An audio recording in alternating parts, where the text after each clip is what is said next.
Welcome to Executive Insights. I'm Nasheen Liu, partner with the IT Media Group, a CIO-centric media company. My guest today is Marcel Escorcio, Vice President of Global Sales Engagement with Hitachi Vantara. Marcel has been with Hitachi for over 3 decades, evolving from a tech support role to a global sales leadership capacity. How did he do it? What motivated him to stay? We discussed the 3 things that matter to Marcel the most, or as I call them, his superpower. Hi, Marcel. So great to see you again. Welcome to Executive Insights. Hi, Nasheen, and thank you very much for having me. Marcel, you've been with Hitachi for over 30 years. I mean, let's be honest, that's longer than most of the marriages these days. And what a commitment. So kudos to you.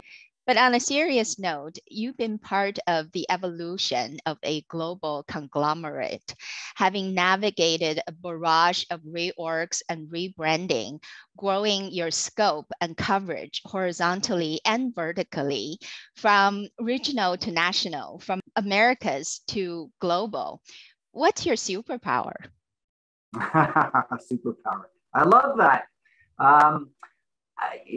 Of course, it's not a superpower, but I think all of us have to embrace change. We all recognize that change is the only constant. So I look at change as opportunity and growth and personal growth from my perspective. And when you're growing, you're in this uncomfortable feeling and this zone of pushing your element. And I challenge myself every day to continue doing so. And as you mentioned, from Canada to the Americas to global now, it's pretty exciting. Another element, of course, is accountability and execution, right? Like at the end of the day, we are all accountable to wake up every day and go make it happen and drive the mission at hand, right? And I'm a big sports guy, so I have this inner desire in me personally to always win. It might not always show outside, but I do have it internally here. And I think that keeps me accountable to drive some of the success that I've had. But of course, my success is not only me as a leader, I'm all about a team. And so what I try to do is I try to serve and inspire a great team community. And I think by that, it's been a great run. And I'm very honored and privileged to be here for almost 33 years. Wow. Wow, amazing and well said. So I do want to explore those 3 key elements attributed to your long tenure: opportunities for growth, consistently seeking the opportunity for growth, taking accountability, and that team mentality and leadership. So on the topic of growth, some may argue that staying in the organization for so long promotes complacency instead of growth, but this doesn't seem to be the case for you. How do you consistently and mindfully cultivate opportunities for growth in such an environment? Well, the first thing is it's the corporation itself, right? Any corporation that stays stagnant is going to become complacent. But I've been very privileged to be with a corporation that is very innovative. Innovative creates change. Change creates opportunity.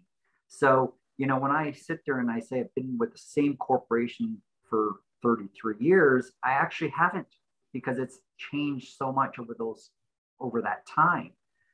But you're right. None of us should become complacent. That's just not acceptable in today's world. What is acceptable is a growth mindset. Right. What does that mean? Right. It means the desire to learn, to be forward thinking, to get outside of your comfort zone, right. To visualize maybe the future, where the next steps are going, and challenge others along the way. Right. And I think if you do that, and that includes the organization as well. And I think if you take those steps, you become a valued asset to the corporation, to your team, and to other companies. Right. So I think those are major things. And if I can just walk you through a little bit of my history, because it's also interesting to be self-aware and, looking back where I started the organization as a break fix techie, right? Coming out of school as a techie, I thought that was, the most amazing thing and a great opportunity. And it was, and it still is today, the foundation that has built me. It was a foundation of learning how to serve. And the people that I was surrounded with gave me those skills of, even though you're waking up at 1 o'clock in the morning to go serve, meaning go help a customer fix a problem, those are all the basics of, everyday life, I think. So from that perspective, that there was a tremendous amount of learnings there that's built me from where I am. But at the same time, I had a little bit of forward thinking, that vision where, is this always going to be around? Is this where I'm going to want to be? Is this the next step? And you come across forks in the road.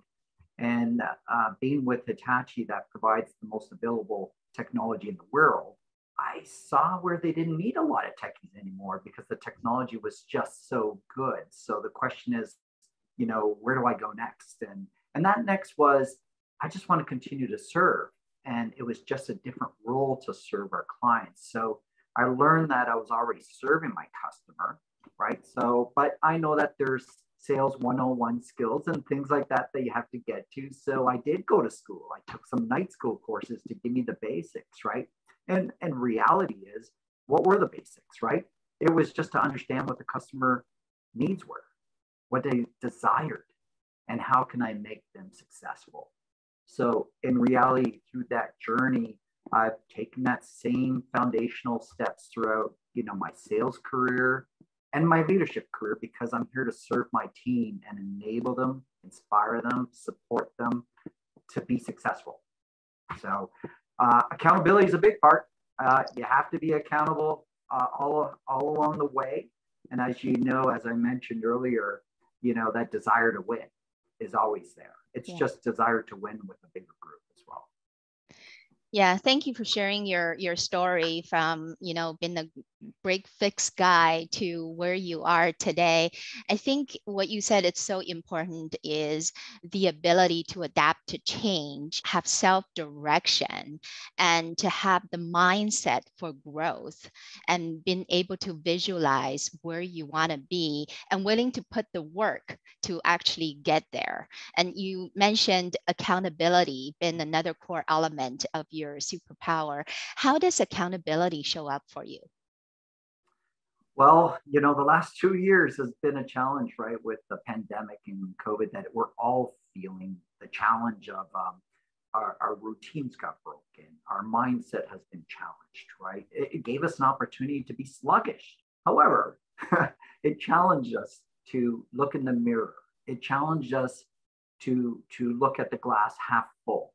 And it challenged us to are we going to make it happen every day? Are we going to, continue to have that consistency of learning, right? Are we going to show up every day with the right attitude to make it happen? Are we going to execute relentlessly with the new tools that we have and the new strategies that we have to drive results? So as a leader, I focus more around enabling and inspiring that attitude of my team to wake up every day. And it was some silly things I had to do every Monday morning call, but you know that everyone's going through the ups and downs of accountability for numbers. But again, it was a tough time where I wasn't worried about numbers. I was worried about people, because if I can get people to be accountable to themselves, they can then execute, whether it be their own personal lives or, of course, execute their business lives as well. Being accountable, especially during times like these, is so important as individuals and as a leader. And speaking of leadership and leadership development, oftentimes when we think about leadership qualities, we have this checklist in our head. But I'm a firm believer in that leadership really comes in all shapes and forms and styles. And leadership skills are also fluid and dynamic. A real real leader doesn't need to have the biggest ego or the loudest voice in the room. They are comfortable with being authentic and fully aware of their shortcomings and are willing to change their minds. I've had the privilege of watching your leadership journey unfold in nearly a decade. How do you build trust and empower your team in such a complex and ever-changing environment? That's a great question. And of course, I don't have the answer. I've just kind of grown into who I am as a person. So I try to be very self-aware, but I've had the privilege of working around a lot of great leaders. And at the end of the day, from the story I shared with you earlier from the foundation of my techie world about serving, I think that's the first thing for me is, are we willing to serve our team? Are we willing to give them the glory? Are we willing to have them on stage, right? And that willingness to serve, I think, then starts to earn that trust and respect to your team. But it's not saying it, it's doing it, it's executing it. So I've had one of my great leaders that always used to say, be humble, be hungry, and be proud. You know, to this day, I take that every day into my actions. It's an element of how I try to build a team. It's an element of how I conduct myself, because I think they're key elements in life for all of us, whether it be a business focus or a personal focus. So I've been pretty blessed, and I take that openness approach, and my team sees me being vulnerable, and therefore I believe I try to earn their respect along the way, which puts me in a place where when tough decisions have to be made, because that's part of life, whether it be at home or whether it be in the office, there are tough decisions that have to be made. But I think I get through them by them knowing that I'm always doing the right thing for the people first, and then associating it with the business. So you know, willingness to serve is, I think, a foundational leadership trait, and I don't take it lightly. And it's not to say you get walked on.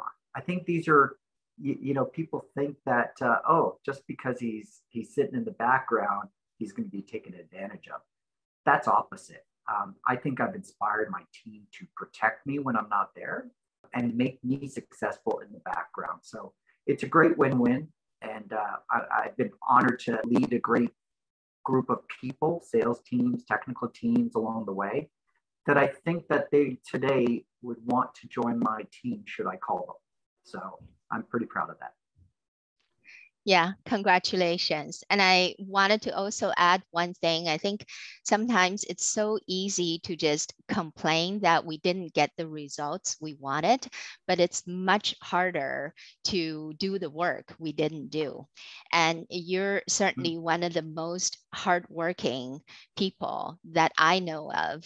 And, you know, for as long as I've known you, you're sort of synonymous with work. But in the last couple of years, even though your work ethics remain, I did notice a change that you're more focusing on creating a work-life harmony. Why has this become important to you? Well, great. I'm still working on it, Nasheen. And but you know, I once read a quote, and I'm sure you've read it before, is you don't build a company. However, you build the people that build the company. And when you think of that, it's all about taking care and supporting our most critical asset, which is our people to our company. And by the way, they've become friends, right? So their families are my responsibility, and I don't take that lightly. So, you know, my approach to them, and especially over the last few years, have been, you know, no different than a sports team. You know, you sit there and you say, how do I keep them physically fit? So what did we do? We created these virtual fitness programs where, you know, them and their families were welcome to join, because I believe that, again, you know, with the pandemic, we had, you know, there was probably less walking, there was probably more stress. So a good way to do that and to unload some of that stress was through that physical fitness. So we offered that as well. But we also offered, because our minds were challenged with so many world challenges, we offered some continuous learning. So Hitachi's got some amazing tools that our teams know that they're there, but I try to bring it to the top of the list. So not learning just for products or solutions in our industry, but learn different languages. You can have audio books, you have things like that. So trying to help them grow their mindsets to get them focused in other areas, because I know that if I can take care of them physically, take care of them from a mindset, and by the way, families always included, I think we separate ourselves where, that harmony is the hardest thing to do in life, especially in our industry. So thinking that if I can take care of those elements, I'm doing the best I can to make them ready for, the battle ahead. So every day they wake up, they're waking up with a positive mindset, physically fit.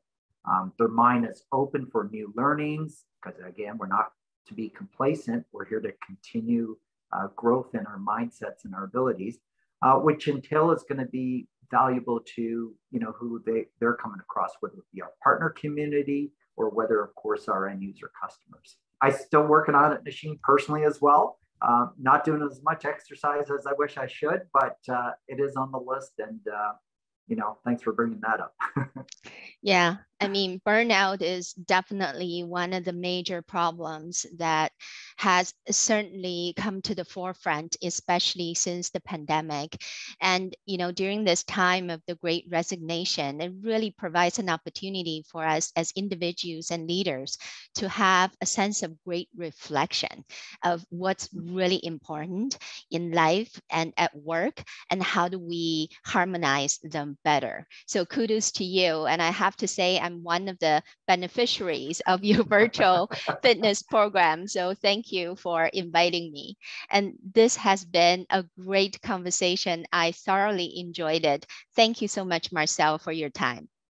Thank you, Nasheen, and congratulations to the IT Media Group. You guys are making a big impact in all of Canada, and I'm privileged to be a big supporter and working with you and everyone else. So thank you again. Thank you. I really appreciate it. You've been watching another episode of Executive Insights by the IT Media Group. I'm Nasheen Liu. Thank you for tuning in. If you enjoyed this video, please check out other content on our YouTube channel, including CIO Roundtable conversations and executive interviews. And don't forget to subscribe.